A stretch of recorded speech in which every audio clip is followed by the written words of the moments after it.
Assalamualaikum warahmatullahi wabarakatuh. Om Swastiastu, Namo Buddhaya, salam kebajikan.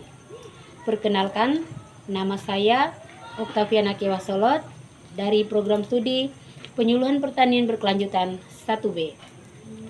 Pada pertemuan kali ini, saya akan menjelaskan tentang identifikasi kelembagaan penyuluhan pertanian dan analisis kelembagaan penyuluhan pertanian yang ada di wilayah saya, yaitu Kecamatan Ileboleng, Kabupaten Flores Timur, Nusa Tenggara Timur.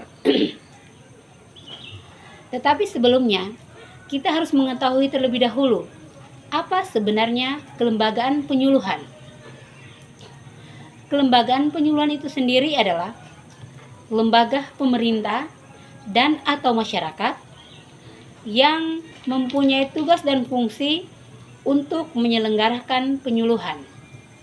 Menurut Undang-Undang Nomor 16 Tahun 2006 tentang Sistem Penyuluhan Pertanian, Perikanan, dan Kehutanan, kelembagaan penyuluhan pertanian terdiri atas: pertama, kelembagaan penyuluhan pemerintah; kedua, kelembagaan penyuluhan swasta; dan yang ketiga, kelembagaan penyuluhan swadaya.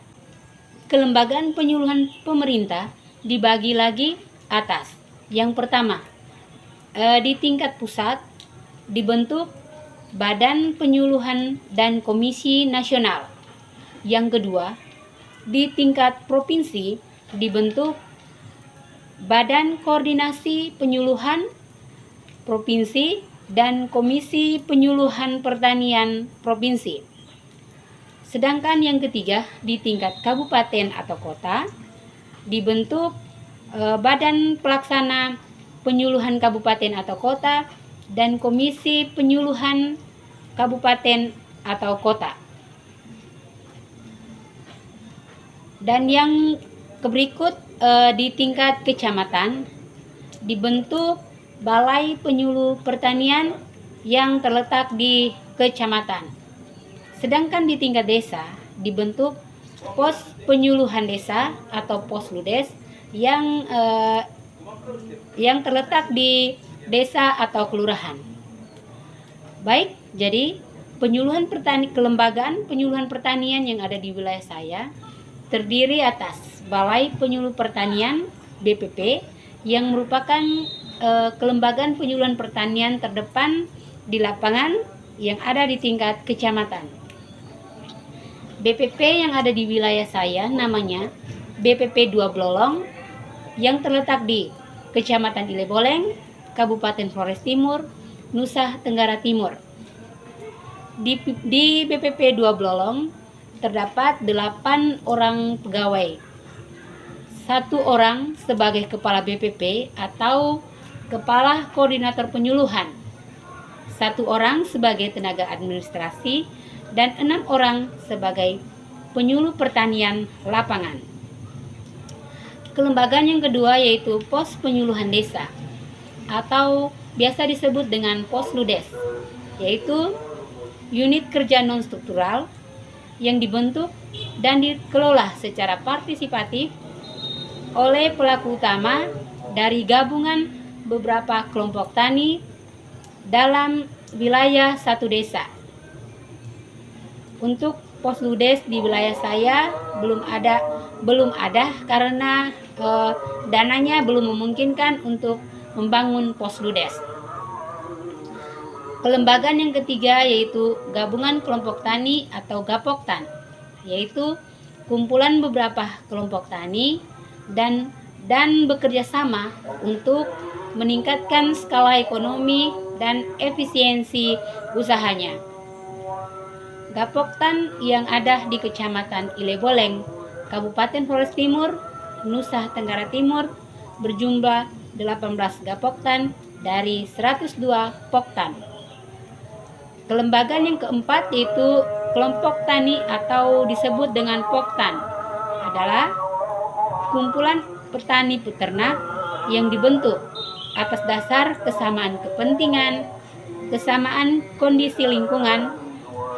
Dalam hal ini kondisi sosial, ekonomi, sumber daya, dan keakraban untuk meningkatkan dan mengembangkan usaha anggotanya.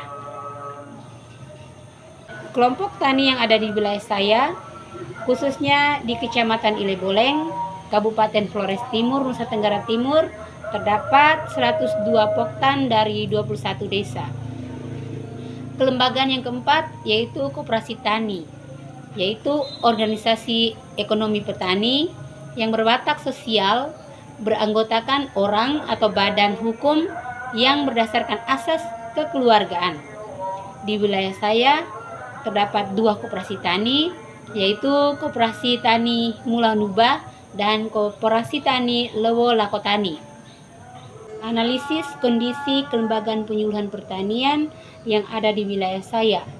Di Balai Penyuluh Pertanian atau BPP 2 Blolong, Kecamatan Ileboleng, Kabupaten Flores Timur, senantiasa menjadi tempat pertemuannya para penyuluh untuk menyelesaikan segala masalah yang dihadapi, dan tempat petani peternak untuk mendapatkan informasi di bidang pertanian.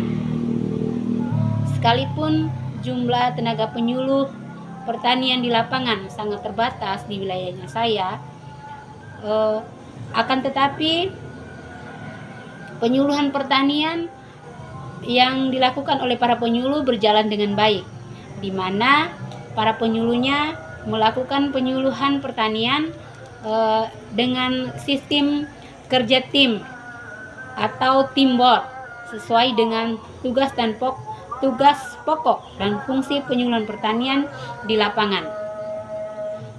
Kelembagaan penyuluhan dapat mempengaruhi kinerja penyuluhan seperti disiplin, mematuhi jam kerja, melakukan kunjungan sesuai dengan jadwal yang telah ditetapkan, serta ketepatan dalam menyelesaikan administrasi dan melakukan pelaporan. Demikianlah informasi seputar identifikasi kelembagaan penyuluhan pertanian dan analisis kelembagaan penyuluhan yang ada di wilayah saya.